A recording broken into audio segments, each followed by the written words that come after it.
Hello dear viewers, मैं हूं मधु और स्वागत है आपका मेरे चैनल ट्विंस मामा में।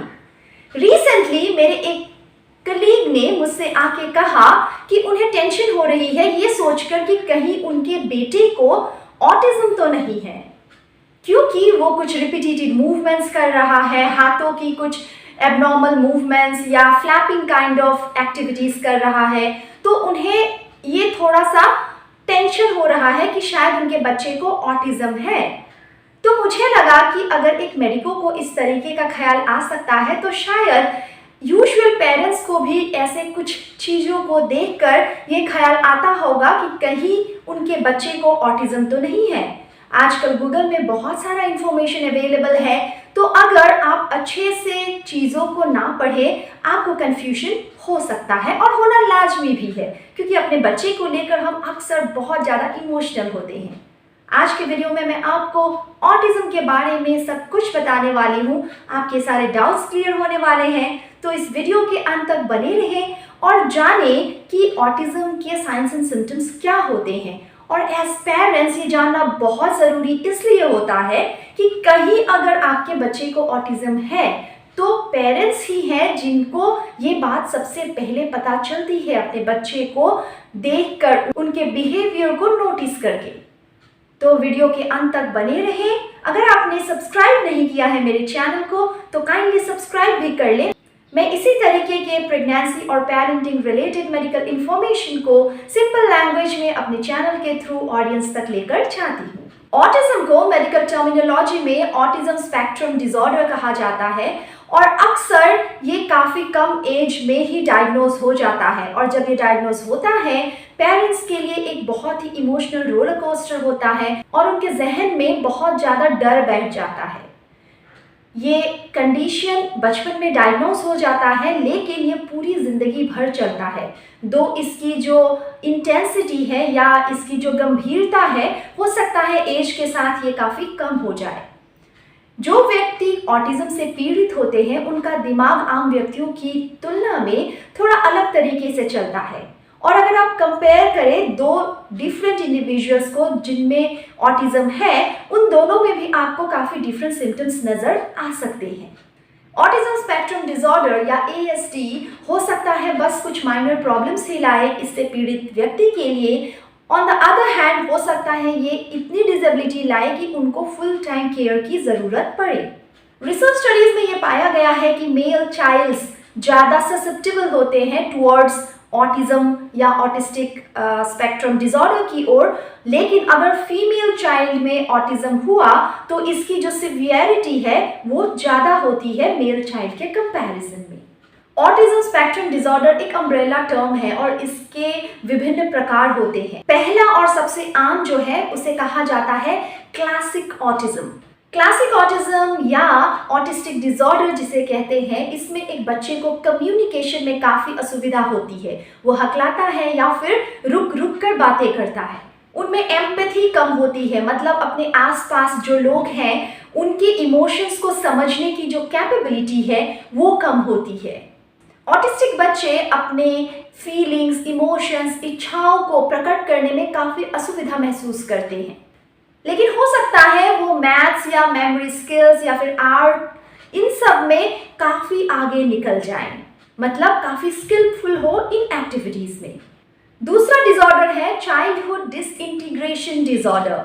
ये काफ़ी अनकॉमन है। इसमें क्या होता है, शुरू के 2 से 3 साल तक बच्चे में कोई इश्यूज नहीं दिखते हैं पेरेंट्स को, लेकिन इसके आगे जाकर उनकी कम्युनिकेशन जो प्रोसेस है या एबिलिटी है वो काफ़ी कम नज़र आती है। तीसरा है एस्पर्जर सिंड्रोम। ये ऑटिस्टिक स्पेक्ट्रम डिसऑर्डर का सबसे माइल्ड फॉर्म होता है। इन बच्चों में बेटर देन एवरेज कम्युनिकेशन या लिंग्विस्टिक स्किल्स होते हैं, लेकिन ये बहुत ज़्यादा सोशली कम्युनिकेट नहीं करते। हालांकि इनमें किसी भी तरीके की मानसिक समस्या नहीं होती। एक और टाइप है परवेसिव डेवलपमेंटल डिसऑर्डर।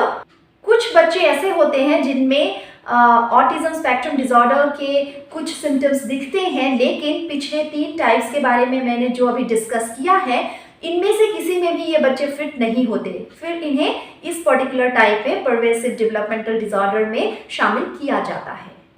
अब मैं आपसे बात करने वाली हूँ कि आपको कैसे पता चल सकता है कि कहीं आपके बच्चे को ऑटिज्म तो नहीं है। तो कुछ साइंस होते हैं, अगर ये आपके बच्चे में हो तो हो सकता है कि उनको ऑटिज्म है। काफी कम उम्र से ये पता लग सकता है कि कहीं बच्चे को ऑटिज्म तो नहीं है। 6 महीने के उम्र से 4 साल की उम्र के बीच के कुछ लक्षण अगर आप नज़र में रखें, उनको एनालाइज करें, तो आपको समझ आ जाएगा कि आपके बच्चे को ऑटिज्म है या नहीं।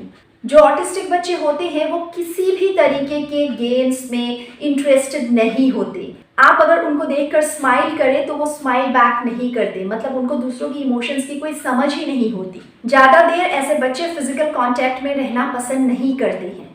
हालांकि जो नॉर्मल बच्चे होते हैं अक्सर वो अपने माँ से या अपने केयर गिवर से चिपके हुए नजर आते हैं। ऑटिस्टिक बच्चे कोई बात नहीं करते, किसी और इशारा नहीं करते, कम्युनिकेशन करने की जो इच्छा है वो जाहिर करते ही नहीं है। ऐसे बच्चे आई कांटेक्ट बिल्कुल नहीं करते। अक्सर अगर हम बच्चे को अपने पास बुलाएं तो वो क्रॉल करके हमारे पास आते हैं, लेकिन ऑटिस्टिक बच्चे ऐसा नहीं करते। चलने में उन्हें असुविधा हो सकती है, अगर वो चले भी तो मोस्ट कॉमनली वो टो वॉकिंग करते हैं। अकेले और आइसोलेटेड रहना पसंद करते हैं, अपनी उम्र के दूसरे बच्चों से घुलना मिलना बिल्कुल ही पसंद नहीं करते। टॉडलर्स अक्सर कूदते फुदकते उधम मचाते रहते हैं, लेकिन अगर एक बच्चे को ऑटिज्म है तो वो ऐसा कुछ नहीं करेगा। वो खुद को आइसोलेटेड रखेगा, किसी एक काम में ही वो लगा रहेगा।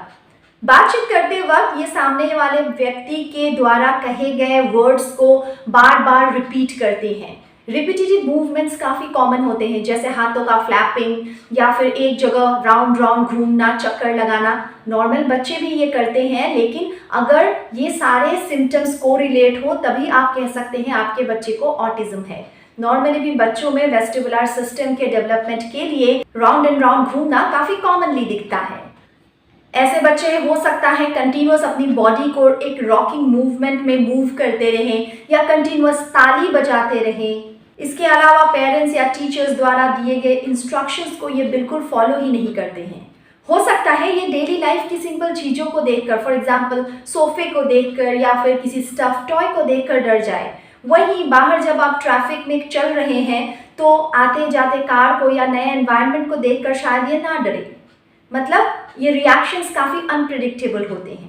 कुछ बच्चे खुद को चोट पहुंचाने की भी कोशिश करते हैं। इनमें रात में सोने में भी काफ़ी असुविधा नज़र आती है। ब्राइट लाइट्स या शार्प साउंड से इन्हें काफ़ी परेशानी होती है। ज़्यादातर बच्चों में बाय 2 to 4 years ये पता लग ही जाता है कि उनको ऑटिज्म है, लेकिन स्कूल गोइंग किड्स को भी हमें एज पेरेंट्स अच्छे से नोटिस करना चाहिए, क्योंकि कुछ बच्चों में हो सकता है ऑटिज्म बाद में डेवलप हो, दो इसकी जो परसेंटेज ऑफ अकरेंस है वो काफ़ी कम होती है। इसीलिए अगर आपके बच्चे ने अभी स्कूल जाना शुरू भी कर दिया, 4 साल के ऊपर का भी हो गया है, फिर भी आप उस पर नज़र रखें। अगर बच्चा ऑटिस्टिक है तो उसकी सेंसिटिविटी काफ़ी हाई होगी और अनयूजुअल चीज़ों को लेकर होगी।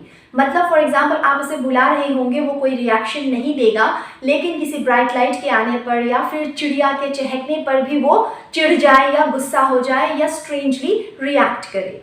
अक्सर कोई बड़ा साउंड, कोई ब्राइट लाइट या रफ टेक्सचर ऐसे बच्चों को काफ़ी परेशान करते हैं।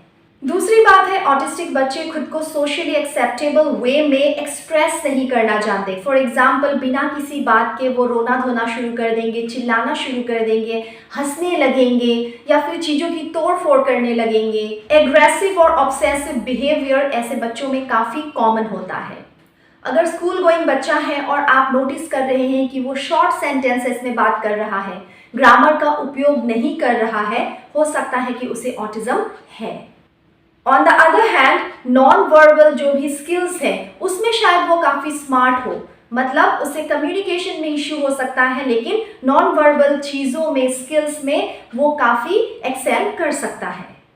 आई होप इस वीडियो के माध्यम से आपको ये पता लग गया होगा कि ऑटिज्म के साइंस कैसे होते हैं, और अगर इनमें से कुछ साइंस आपके बच्चे में है और आप टेंस हैं तो काइंडली जाकर डॉक्टर से आप बातें कीजिए। आपके पीडियाट्रिशियन आपको इस बारे में विस्तार में समझाएंगे।